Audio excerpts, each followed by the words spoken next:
بسم الله الرحمن الرحيم الحمد لله رب العالمين والصلاة والسلام على سيدنا محمد أشرف المرسلين وعلى آله وصحبه الطيبين الطاهرين. I start by the name of Allah. I praise Him and thank Him for the countless blessings that He granted us without being obligated to do so. And I humbly ask Allah Ta'ala to raise the rank of Prophet Muhammad sallallahu alaihi wasallam, his kind family, and his great companions. Thereafter, dear brothers and sisters, insha'Allah, we will continue today in explaining the sins of the foot. And the author said, may Allah Ta'ala have mercy upon him.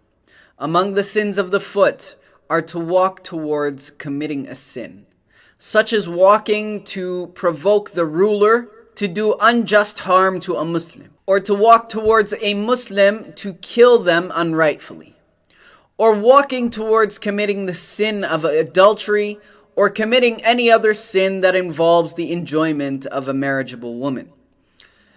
As well, to strut arrogantly, which is to walk in a manner that displays arrogance and pompousness. And also from the sins of the foot are to step over the shoulders of people who are sitting in the mosque if they are harmed by such an act, unless they are stepping over the shoulders of other people in order to fill a gap between the attendees. In this case, then this would not be sinful. And also from these sins is to pass in front of a person that is performing the prayer with a barrier in front of them. That is, if the conditions of the sufficient barrier have been fulfilled, meaning to pass in between a person that is praying and the barrier that they have placed in front of them.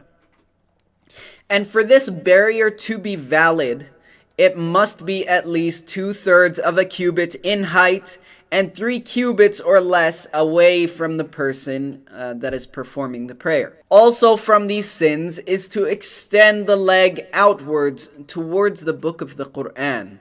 That is, if it is close and it is not in a location which is higher, such as being placed on a table, for instance. Also, any walking towards committing what is prohibited, such as walking to a place for the purpose of consuming alcohol, or any walking that occurs to leave an obligation, such as walking that results in leaving out the obligatory prayer in its prescribed time. And now the following is a section which will explain the sins of the body. And what we mean by this is that they are sins which are not restricted to a specific organ.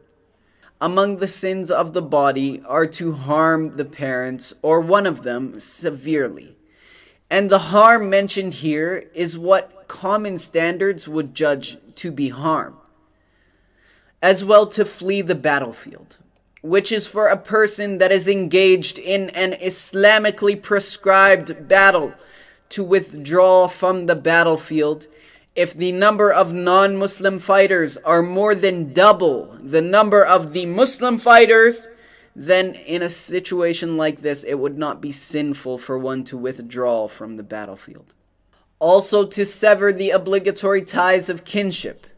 And what we mean by kin here is any person who is commonly considered as one's relative, whether from the mother's side or the father's side.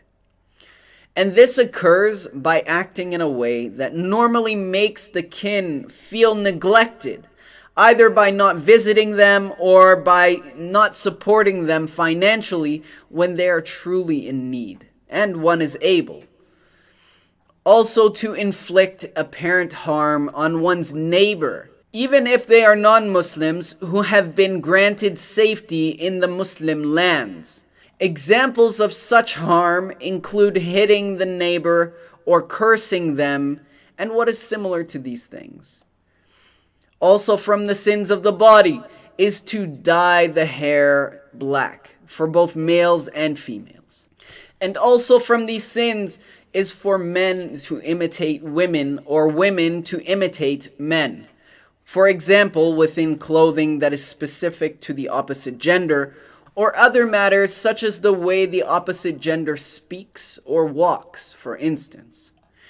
And this matter, brothers and sisters, is very important to pay attention to, as it is happening more and more with every day, and our families and children are unwillingly being exposed to people that live their lives based on this sin, without understanding and applying the Islamic knowledge, and we are falling short in setting the appropriate example for our loved ones.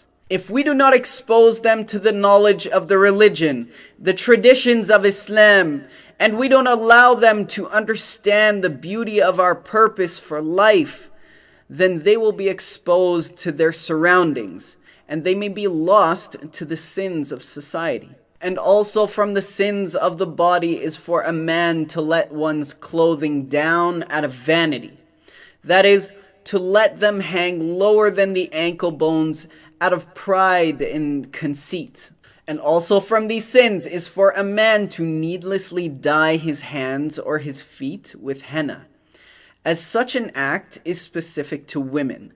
So this sin entails imitating them. However, it is permissible if this was done for medical purposes.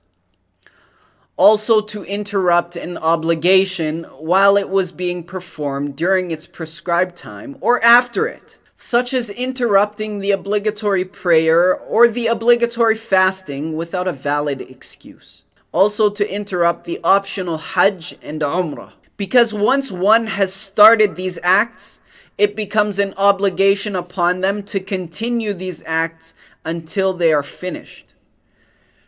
Also, to imitate the believer mockingly in his sayings or his actions or his gestures.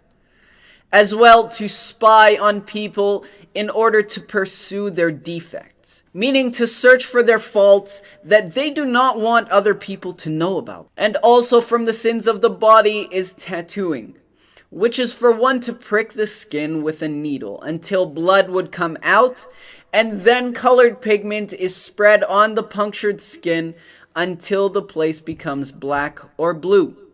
And also from these sins is to shun a Muslim by avoiding talking to them, even just to say Assalamu alaikum. And that is for more than 3 days and nights without an Islamically valid reason. Like if he were a person who drank alcohol, for instance. This is a person that could be avoided for such a reason. Also, to sit with an innovator or a major sinner to entertain that person while they are performing the sins. For example, to sit with a person who is drinking alcohol and to converse with him without a valid need. And also from these sins is for a man to wear pure gold, silver, silk, or what is mostly silk, meaning the weight of silk in a piece of clothing was 2/3 of the weight, for instance. Okay, so this piece of clothing would be considered mostly silk. As for the silver ring, it is an exception.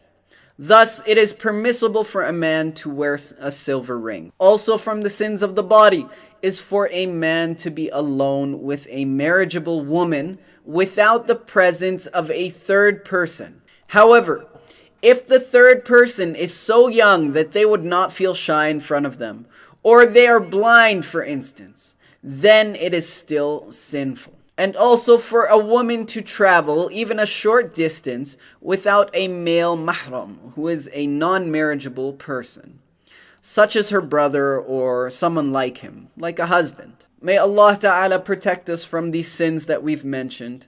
وَسُبْحَانَكَ اللَّهُمَّ وَبِحَمْدِكَ أَشْهَدُ أَنْ لَا إِلَهَ إِلَّا أَنْتَ أَسْتَغْفِرُكَ وَأَتُوبُ إِلَيْكَ.